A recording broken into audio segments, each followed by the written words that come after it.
Hello students, lecture number 4. This is the second chapter we are going to talk about is lithosphere. Let's begin with it. Now what is lithosphere when I talk about it? It's a rigid rocky layer that makes up the Earth's tectonic plates.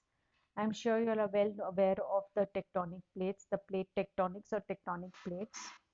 How important is it in the Earth's crust? Consists of the crust and the upper mantle, that is the next layer of the earth. Movement of this layer causes changes in the earth's surface. The slow changes are mountain formation and ocean bases. The rapid changes are volcanic eruptions, earthquakes. Now, when we talk about the lithosphere, students, the basic thing what we need to understand, lithosphere in simple terms is related to land. The solid component of earth is called lithosphere. In lithosphere, we are talking about the different layers. The most outermost solid layer is the crust, and it is composed of different types of rocks. Hence, the layer lining the continent's floor as granite layer. Earth's crust is the only part that supports biotic communities. Now, if I talk about lithosphere a little bit in detail, it is basically lithos. Lithos means rock or stone, and the term lithosphere can be translated as rock sphere. It is called as rock sphere. All visible landforms such as mountains, plateaus, etc. is very important wherein lithosphere is concerned, and they are a part of lithosphere. It is very important to human beings. Now, why is lithosphere important to human beings? Because over here in lithosphere, it is basically people build their houses.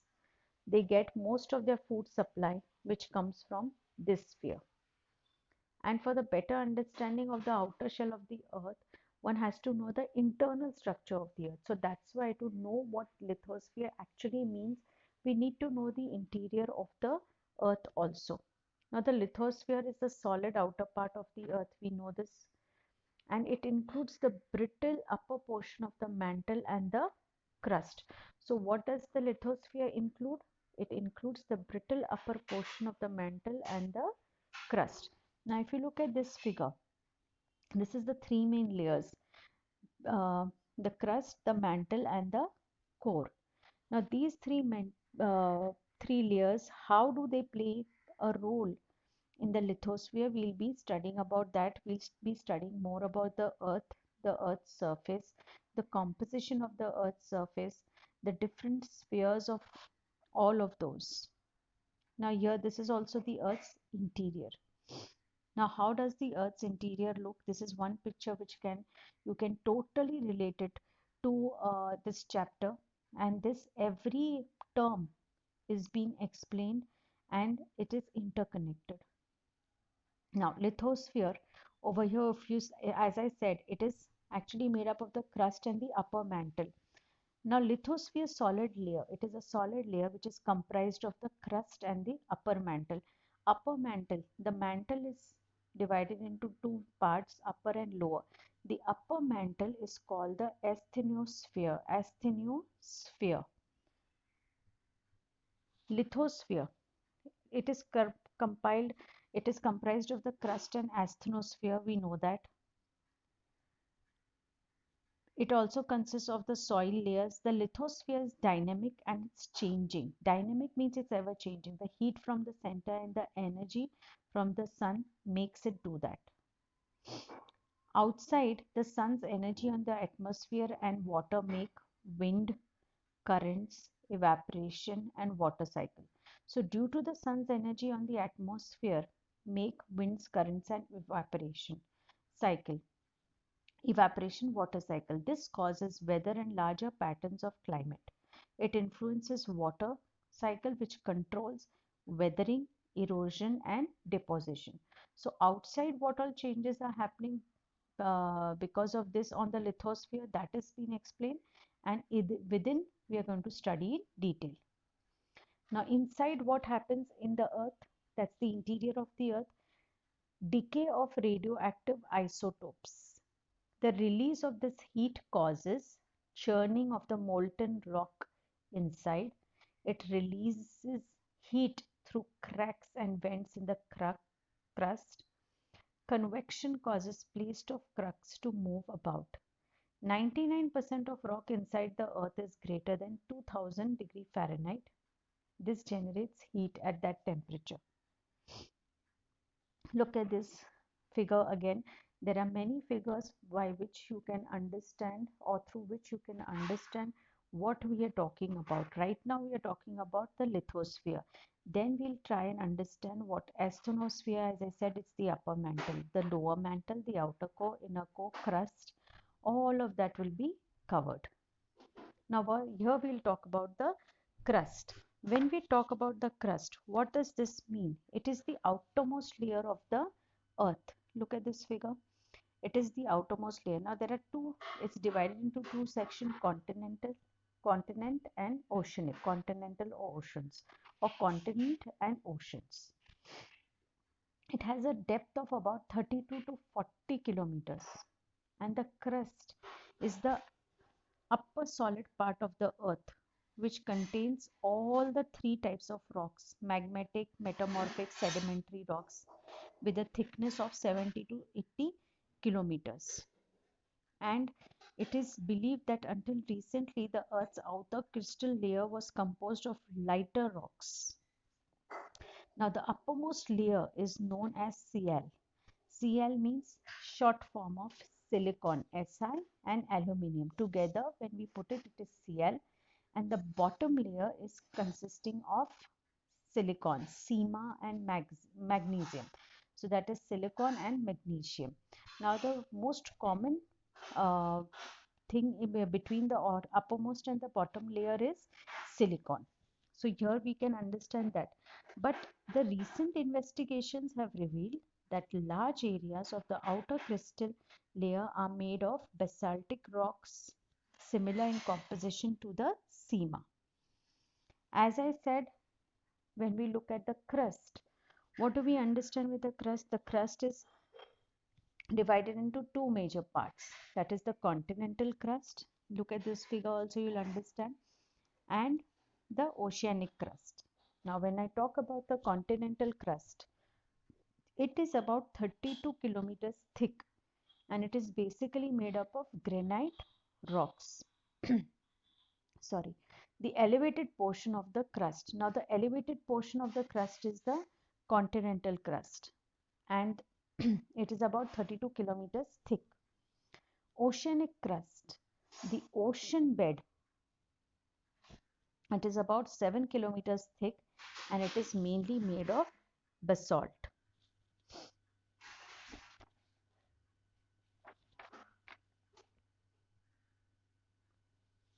This is again how we relate to it. Now we spoke about the crust. In the crust, that is 5 to 70 kilometers, we spoke about the continental and the oceanic crust. Now students, if you understand this, we can get into knowing more about these distinctive layers or zones where soil, mineral rocks, physical weathering, chemical weathering, and biological weathering is concerned. So there are more deeper layers which we'll get into. Right now we are going to understand one by one what is crust, the divisions of crust, mantle, outer core, the inner core. Now here, the crust is where we live on, where people build their houses, as I told you all when I introduced the crust, where people actually get most of their food supply. So this is the uppermost portion of the lithosphere. It is mainly composed of different rocks and minerals. It is relatively rigid and brittle and resists deformation instead of flowing. So these are few characteristics with which crust is associated with. Now we come to the mantle. Now when we look at the mantle, have a look at this. This is the mantle. That's the second layer of the earth we'll be talking. Now the mantle lies directly below the crust. It is almost 2900 kilometers thick and makes up to 80% of the earth's volume. Chemical composition may be similar throughout the mantle. Temperature and pressure increase with depth, resulting strength of mantle rock to vary with depth and create layering within the mantle. Now the upper part of the mantle consists of two layers. See, the mantle is also divided into two sections, upper mantle and lower mantle. Now students, upper mantle is further divided into two layers. That's the lithosphere and the asthenosphere. That's the upper mantle. This is the structure of the earth. Again, I've got this picture for you all where you can understand. Now we are talking about the mantle, the upper and the lower. It is the upper is made up of two, asthenosphere and the lithosphere. Now, when we talk about the mantle, also we need to understand that it is the largest intermediate layer of the earth, and it is between, or you can say it is confined between the, if you look at the figure, it is confined between the crust and the core. It is distinctively separated by monochromatic discontinuity from the above. So the upper mantle is characterized by the presence of vertical and horizontal heterogeneities, while the lower mantle is far more homogeneous. Now, the upper mantle basically is composed of iron and magnesium silicates, and the lower is full of mineral oxides, dense varieties, and predominantly of SiO2. So this is what we need to know about the mantle. Now the temperature in the mantle, it reaches about 1000 degrees Celsius on the border between the crust and the mantle. The average density of the constituents is 5 to 6 times greater than the water and is about 2895 kilometers thick. This is again the layers, diagrammatic form, whichever is comfortable for you to understand. You all can take this and get into the details of it. So this is now what we spoke about is the upper mantle. We already spoke about crust, oceanic crust, continental crust, and we began with lithosphere. And we are talking about the upper mantle now. Now the core. If we look at core again, there is an inner core and there is an outer core. The core has two parts. The inner core, which is solid, and the outer core, which is liquid. The mantle can also be divided into two parts, the lower mantle and the upper mantle. Some parts of the crust are found under the oceans. So what is under the ocean is oceanic crust, and which form the continents is called the continent crust, students. So I hope this sums it up for how much we have done till now. The brittle upper part of the mantle and the crust form the lithosphere. As I told you, the lithosphere comprises of the mantle and the crust. The lithosphere, the mantle and the core are sometimes called the geosphere. So there's another name also given to it, that is the geosphere. So what does the geosphere students comprise of? Lithosphere, mantle and the core. Now the geosphere is also one of the parts of the earth, just like the hydrosphere, atmosphere and biosphere that you learnt about in the previous chapter. Now when I talk about core, what do we understand about the core? We'll read that. Core is the innermost of the earth's layer. Now the outer core is to the anywhere ranging between 2900 to 5150 kilometers is the outer core. Range between 5150 to 6370 kilometers is the inner core. Overall, it is a sphere with a radius of about 3470 kilometers and is composed largely of iron and nickel and have a density of about 12 to 10 raised to 3 kilometers meter cube.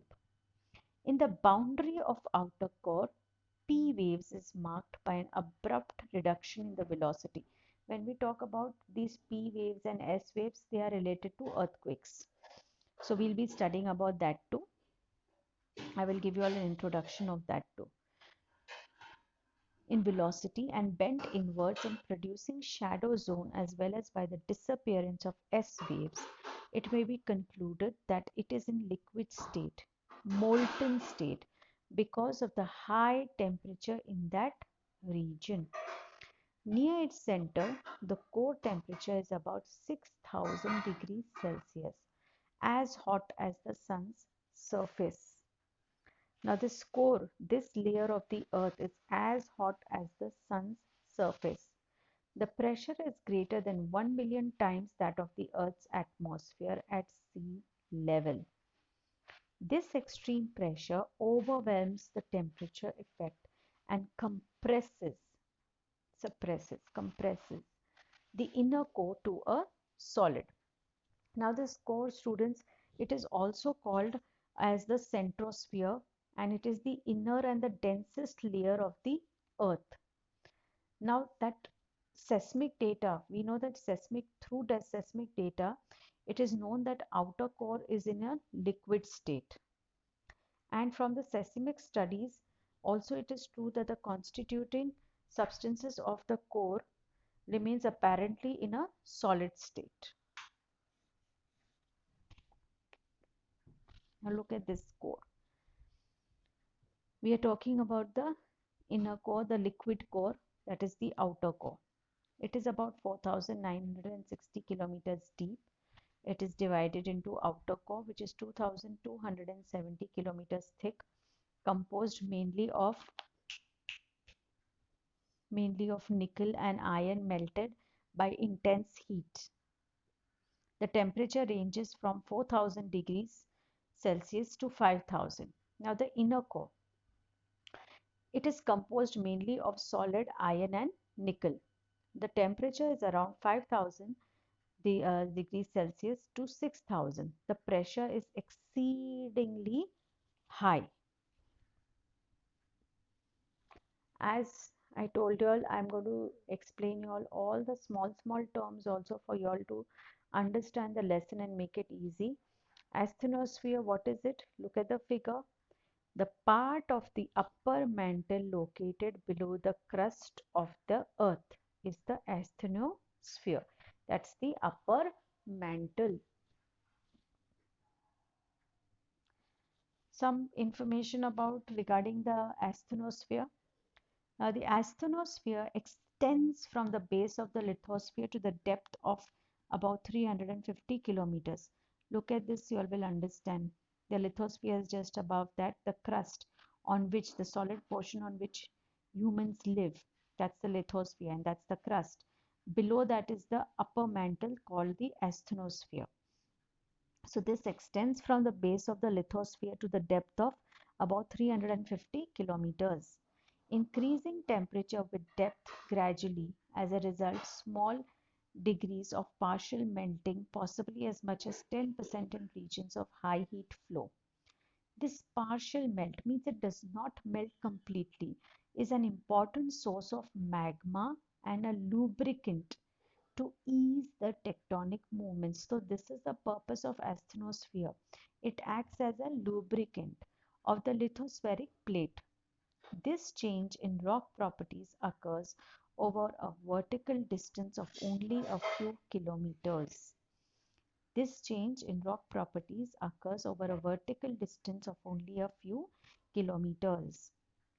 This zone is also called as low velocity zone and where the velocities of S wave is decreased. So the asthenosphere flows slowly, perhaps at a rate of a few centimeters per year. At that level, asthenosphere flows very slowly. The lithospheric plates glide slowly over the asthenosphere like sheets of ice drifting across a pond. At the base of the asthenosphere, increasing pressure causes the mantle to become mechanically stronger, and it remains so all the way down to the core. all the way down to the core. Now, as I said, when we talk about the structure and composition of lithosphere, the solid part of the earth is being divided into distinctive layers or zones. So the core, the mantle, I spoke about the inner core, the outer core, the mantle and the crust. Now there are different layers, more so. Minerals and rocks are there, soil is there, weathering of rocks takes place, and the different kinds of weathering also takes place. So these are also some distinctive layers found in the interiors of the earth. Rocks and minerals are parts of our daily experiences. If we look around us, we are surrounded by objects that are made up of rocks and minerals. For example, metal cabinets are made of alloys of different types. The circuit boards in computers, television sets, radios, DVD players are made up of minerals. Homes are made up of bricks, sheetrocks, stone, and cement. All these components made up of rocks. Piping, electrical wiring, porcelain bathtubs, and toilets also are made up of minerals. Anything, students, around us, these non-living things, all of these, what you all see, they are made up of minerals. So mineral plays a very important role. Cars, planes, boats, bicycles, motorcycles, trains, all made from minerals extracted from the rocks. So these minerals are basically extracted from the rocks. The highways which you see, the bridges being built, the tunnels being made on the foundation of different types of rocks. Lithosphere is called rock sphere. Look at the amount of usage rocks have in making so many things for us. The example of objects that are made of in minerals and rocks are endless. By definition, now when I spoke about mineral, what does mineral mean? Mineral is a naturally occurring homogeneous inorganic crystal having a definite chemical composition and characteristic crystalline structure, color and hardness. Now when we talk of minerals, actually rocks is nothing. It is an aggregate of minerals or minerals. And there are how many minerals overall? There are 2000 minerals. And only a few are necessary to identify most of the rocks. Minerals and rocks are the foundation materials for the solids. Students, basically, minerals and rocks are the foundation materials for the solid. Their composition, texture determine the type of soil. So that was another distinctive layer of the interior of the earth after rocks and minerals. Now for substances to be called minerals, they must have these four requisites. They must be solid, they must be inorganic, they must be naturally occurring, must be crystalline. So these are the four requisites. If not, then they aren't minerals. Properties of minerals. What are the properties of minerals? Each mineral is unique and each has a distinctive chemical and physical property.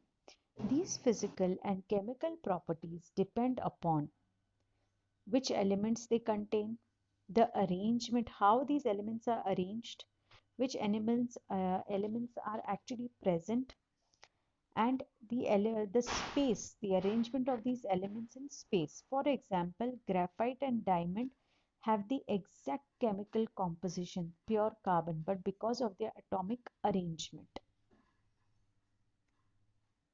This is a picture which gives you all a brief idea of minerals and rocks. Rocks are aggregates of minerals, and these two are the foundation for solids. A mineral is natural occurring inorganic solid with a definite chemical composition, crystalline structure, as I told you, requisites which are required, formed by geological process, not man-made. And rock is an aggregate sum of one or more minerals. When we talk about rocks, We all know about the three famous rocks. They are igneous, sedimentary, and metamorphic.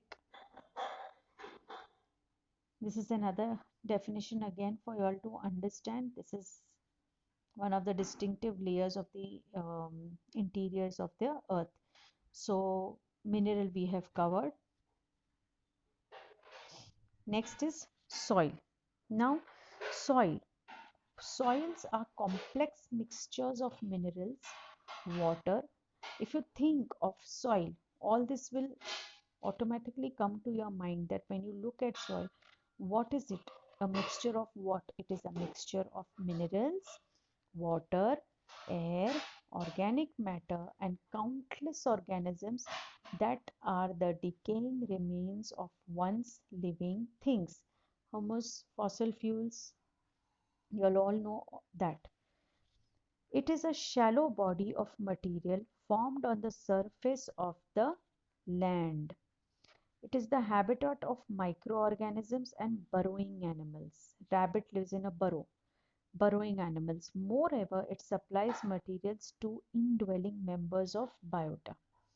It forms at the surface of a land. It is the skin of the earth. You can call soil the skin of the earth. It is capable of supporting plant life and is vital to life on earth.